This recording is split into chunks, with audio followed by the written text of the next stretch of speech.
তেল দিয়ে দিলাম। এখন আমি অনেকগুলো পেঁয়াজ কেটে রাখছি, ওই পেঁয়াজগুলো দিয়ে দিব সবগুলো।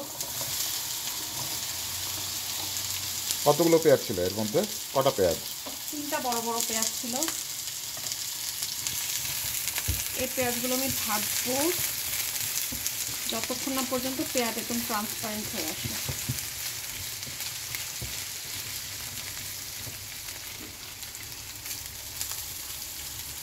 তো লবণ দিয়ে দিব।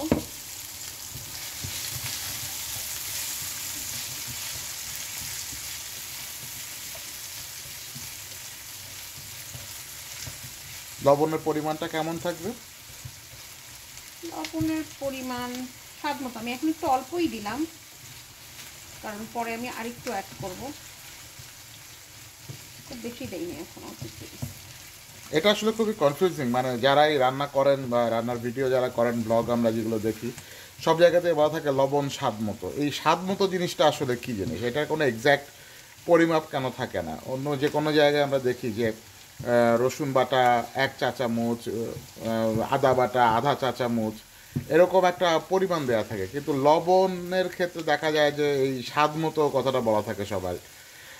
লবণের একটা স্ট্যান্ডার্ড মাত্রা থাকা উচিত, তাই না? যে একটা 1/4 কোয়ার্টার, মানে 1/4 অফ এ চা চামচ বা এরকম কিছু একটা বলা থাকার কথা।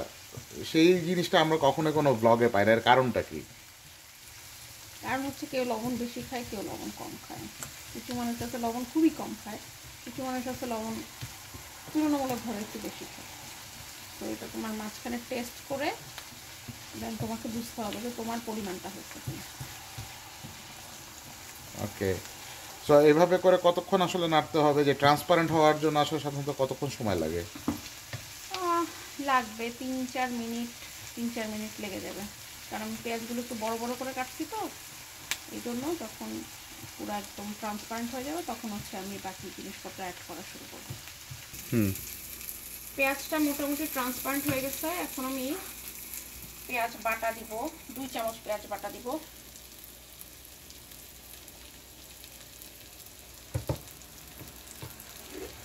তারপরে আমি অল্প একটু আদা বাটা দিব, এটা 1/2 চামচের মতো। রসুন বাটা দিব 1/2 চামচের একটু কম। তারপর আমি এটা এখানে মিক্স করতে থাকবো যেন পেঁয়াজ মরিচের কাঁচা গন্ধটা চলে যায়। আর আমার চুলার ফ্লেম এখন আছে হাই।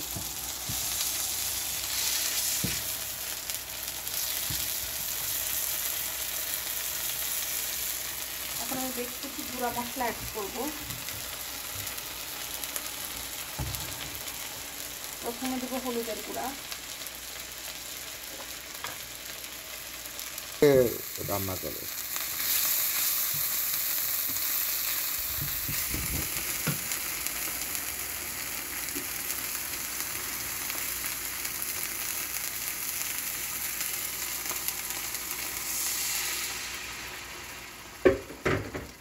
আমি এখন এটাতে গুঁড়া মশলা অ্যাড করে দেব। এটা কি পানি দেওয়া হলো হলুদ কালারের? হলুদ কালার পানিটা হচ্ছে আমি যখন মাছ করছিলাম, মাছ যখন আমি মাখানো মাখানো ছিল, ওইখানে কিছু হলুদের রয়ে গেছিলো, ওটা পানি দিয়ে আমি করে পানিটা দিয়ে দিলাম, যেন হচ্ছে ওইখানে যে হলুদের গুঁড়োটা ছিল ওইটা যেন নষ্ট না হয়। আচ্ছা, আমি হলুদের গুঁড়ো এখানে 1.5 চামচের মতো দিলাম, কারণ ওইখানে বেশ কিছু হলুদের গুঁড়ো ছিল। আর মরিচের গুঁড়া দিব 1.5 চামচের মতো। 1.5 চামচ মরিচের গুঁড়া দিয়ে দিলাম, বেশি দিব না। হলুদের গুঁড়া দেওয়া শেষ, মরিচের গুঁড়া দেওয়া শেষ। এখন আমি দেবো ধনের গুঁড়া। ধনের গুঁড়াও আমি 1 চামচের একটু কম দিব। তারপর আমি দেবো জিরার গুঁড়া। ধনের গুঁড়া যেহেতু দিচ্ছি, জিরার গুঁড়াটা একটু কম দেবো, 1 চামচের একটু কম। গুঁড়া মশলা অ্যাড করা আমার শেষ। এখন আমি এটা পানির সাথে মিক্স করব। বেসিক্যালি আমি কষাবো এখন পুরো জিনিসটা।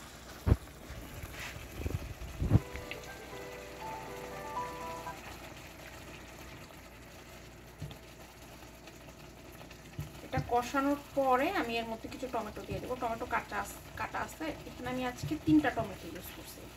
টমেটোটা কুচি কুচি করে কাটা আছে।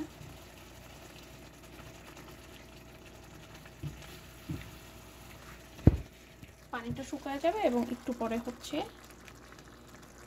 তেলটা যখন উপরে উঠে আসবে তখন বুঝতে হবে যে কষানোটা হয়ে গেছে। তখন আমি টমেটোটা দিয়ে দেবো।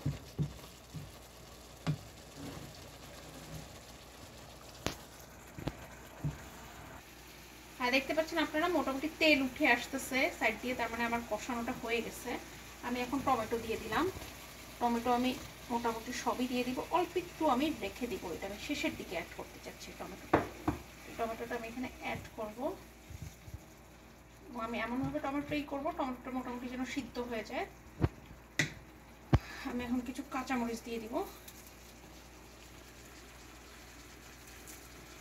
এই কাঁচামরিচটা কি শুধু ফ্লেভারের জন্য নাকি? এই কাঁচামরিচটা ঝালের জন্য, কারণ হচ্ছে আমি কাঁচামরিচটা শুরুতে অ্যাড করতেছি এবং এটা এই ঝালটা ঢুকে যাবে। লাস্টে আমি 2-3টা কাঁচামরিচ দিব, ওইটা হচ্ছে ফ্লেভারের জন্য, বা আস্ত যদি আমি দেই তাহলে ফ্লেভারটা ইনটেক্ট থেকে যাবে। আমি এটা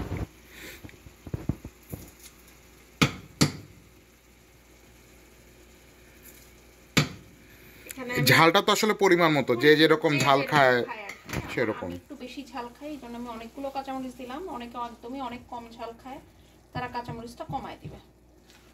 বা অনেকে শুকনো মরিচের ক্ষেত্রেও তাই, মরিচের গুঁড়ার ক্ষেত্রে, মরিচের গুঁড়ার ক্ষেত্রেও তাই, যে যেরকম ঝাল খাবে সে সেরকম দিবে। বাট এখানকার মরিচের গুঁড়াটাতে আসলে ওইভাবে ঝাল হয় না, এটা জাস্ট কালারটাই করে আর কি। দ্যাটস আমি কাঁচামরিচটা একটু বেশি দিলাম, কারণ শুকনো মরিচ দিয়ে আসলে ওইভাবে ঝালটা হয় না। এখানকার শুকনো মরিচ অত ঝাল নাই, আমি যে গুঁড়া মরিচটা ইউজ করবো তত বেশি ঝাল নাই। দ্যাটস ওয়াই আমি করলাম। এখন আমি যেটা করব, এই যে আমি চাচ্ছি যে হচ্ছে টমেটোটা যেন একদমই হয়ে যায়, ম্যাশ হয়ে যায়। দ্যাটস ওয়াই টমেটো থেকে পানি বেরোচ্ছে এবং টমেটো আস্তে আস্তে সিদ্ধ হবে। এই মুহূর্তে আমি যেটা করবো, আঁচটা একটু মিডিয়ামে করে দেবো। মিডিয়ামে করে দিয়ে তারপর যেটা হইতে থাকবে। আঁচটা মিডিয়ামে করে দিলাম, 3-এ দিয়ে রাখলাম, মিডিয়ামের চেয়ে একটু কম।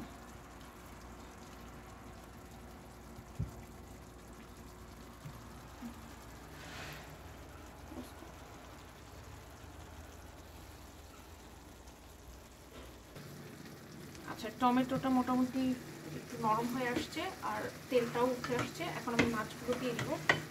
মাছগুলো দেওয়াটা হচ্ছে এখন এখানে একটু ইম্পর্টেন্ট, সেটা হচ্ছে আমি জায়গাটা ফাঁকা করব, ফাঁকা করে মাছটা দিয়ে দিব। মাছ দিয়ে মাছের উপরে হচ্ছে টমেটোর গ্রেভিটা দিয়ে দিব। আমি জালটা একটু কমাই দিব, যতটা কম পারি আমি এভাবে করে আমি উল্টাই দিব। আবার একটা সাইড আমি ফাঁকা করব, ওখানে আমি একটা মাছ দিয়ে দিব, মাছের উপরে টমেটোর গ্রেভিটা দিয়ে দিব। এভাবে করার কারণটা কি? কোনো বিশেষ কারণ রয়েছে কি? কারণ হচ্ছে যে টমেটো গ্রেভিটা ঢুকবে এটার মধ্যে, কারণ মাছটা আমি খুব বেশি নাড়াচাড়া করতে পারবো না, যে আমি যে ভালো মতো ঘ্যাট ঘ্যাট করে নেড়ে তারপরে এর মধ্যে জিনিসপত্র ঢুকাবো, ওইটা সম্ভব না। তাহলে হচ্ছে মাছটা ভেঙে যাবে একদম, কারণ অসম্ভব নরম মাছ। আমি যেটা করবো উপর দিয়ে 2 পাশ দিয়ে সাইড দিয়ে টমেটো গ্রেভিটা আমি দিয়ে দেবো, সো দ্যাট যেন হচ্ছে ও ভালো মতো হচ্ছে মশলাটা ঢোকে ওর মধ্যে। ফাঁকা করবো,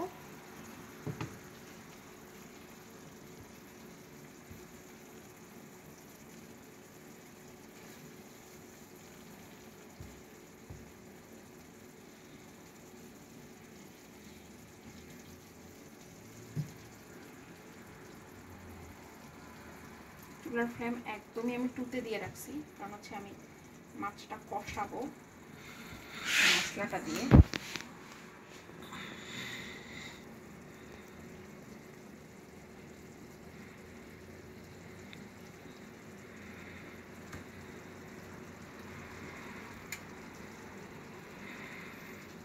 মাছটা দেখতে অনেকটা ইলিশ মাছের মতো, বা দেশি ইলিশের মতো, বা পাঙ্গাসের মতো তেল তেলে, প্রচুর তেল মনে হচ্ছে। তেল বের হয় মাছটা দিয়ে, ঘটনা সত্যি মাছটা দিয়ে প্রচুর তেল বের হয়। মাছটা দিয়ে যে কী পরিমাণ তেল বের হয় ওটা আমি আপনাদেরকে কিছুক্ষণ পরে দেখাতে পারবো। কারণ হচ্ছে আমার এয়ার ফ্রায়ারে প্রায় মানে 1 টেবিল চামচের মতো তেল হচ্ছে জমা হয়ে গেছে।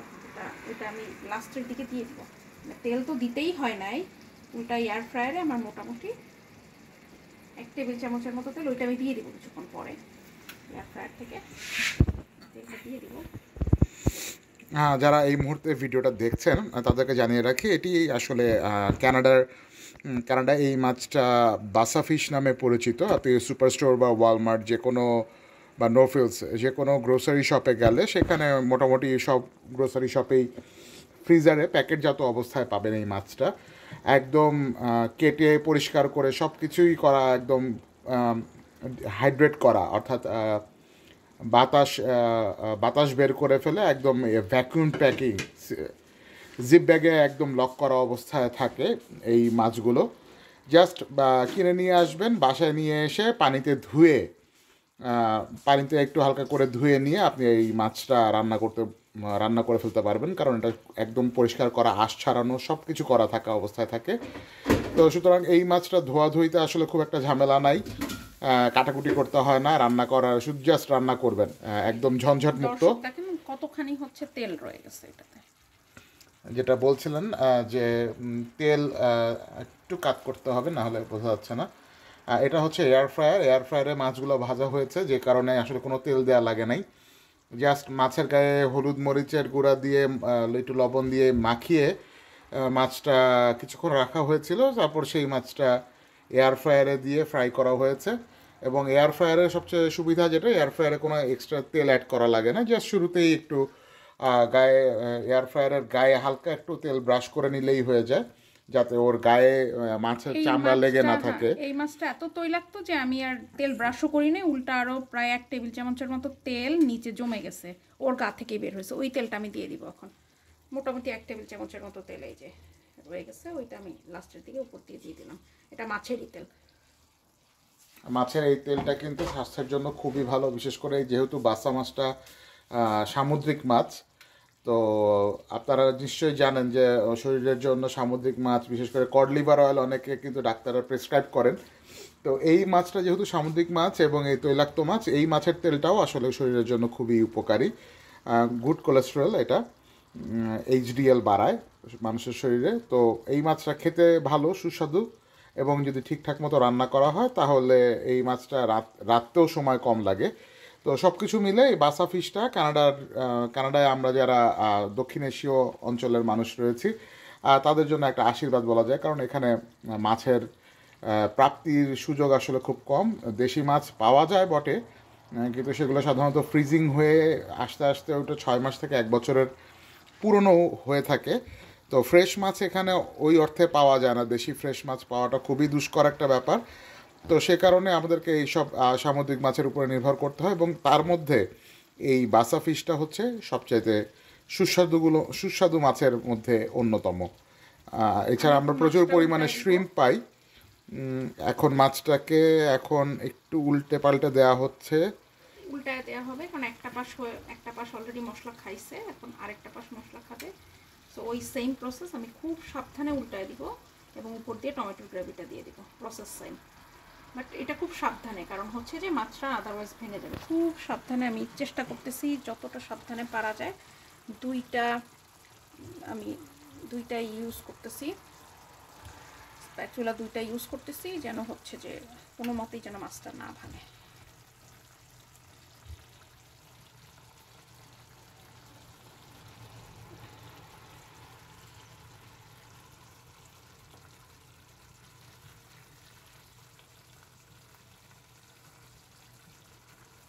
টমেটোর গ্রেভিগুলো আমি একটু পরেও দিতে পারবো, মাছটা আমি উল্টায় নেই।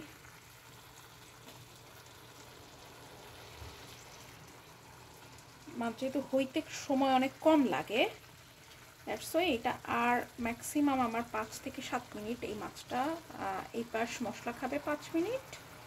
তারপর জাস্ট গ্রেভিটা আমি একটু পানি দিব, গ্রেভিটা শুকাতে যতক্ষণ লাগবে আর কি, খুব বেশি সময় লাগবে না এখন। আর মাছ অলরেডি আমার হয়ে গেছে। এখন আমি হচ্ছে লোতে দিয়ে দিলাম ফ্লেমটা।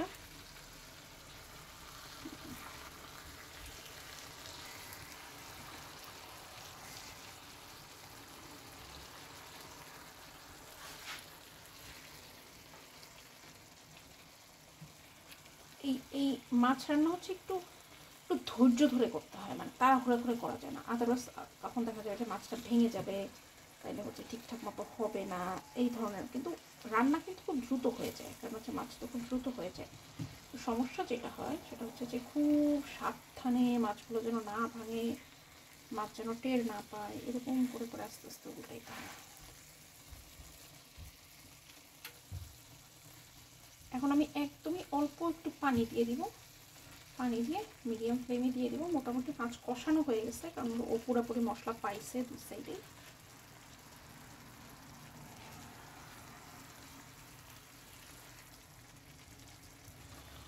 যেটা করবো গ্রেভিগুলোর গায়ে দিয়ে দিব, পরে আমি পানি দিয়ে দিব, একদমই অল্প একটু পানি দিয়ে দিব, এবং তখন আমি লবণটা চেক করব। মোটামুটি আমার শেষ। আমি এখন জাস্ট 1 মগের মতো পানি দিব।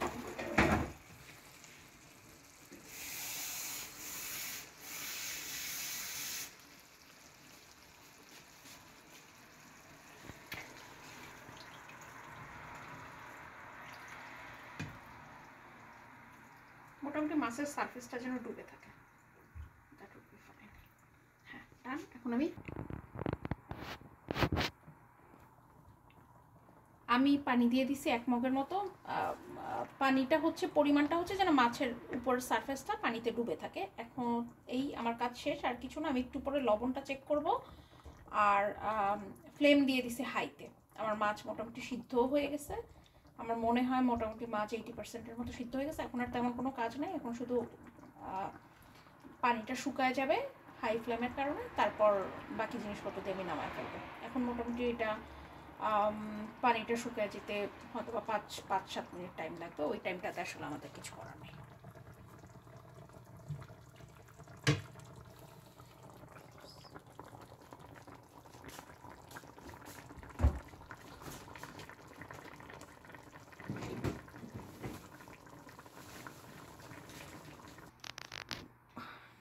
আমি এখন টমেটোগুলো দিয়ে দিব, যেগুলো আমি রেখে দিছিলাম। ওই টমেটোগুলো দিয়ে দিব। চুলার আঁচ কিন্তু হাই ফ্লেমেই আছে।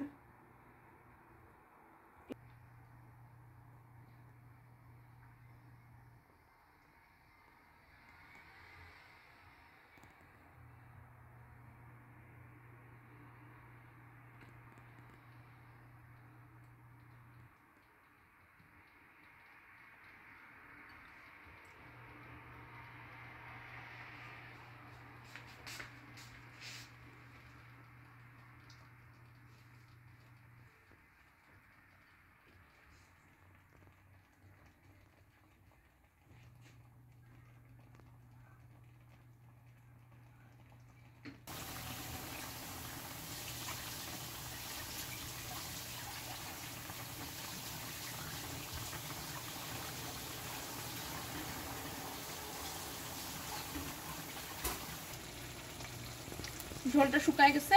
আমি এখন ধনেপাতা দিয়ে দিব। আমাদের রান্না শেষ পর্যায়ে ধনেপাতা দিয়ে আমি জাস্ট চুলাটা অফ করে দেব। ধনেপাতাটা হয়ে যাবে। আর আমি এখন 3টা কাঁচামরিচ দিয়ে দিব।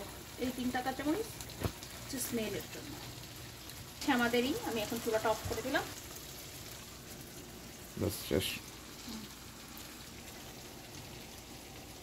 পরিবেশনের দেখানোর দরকার নেই।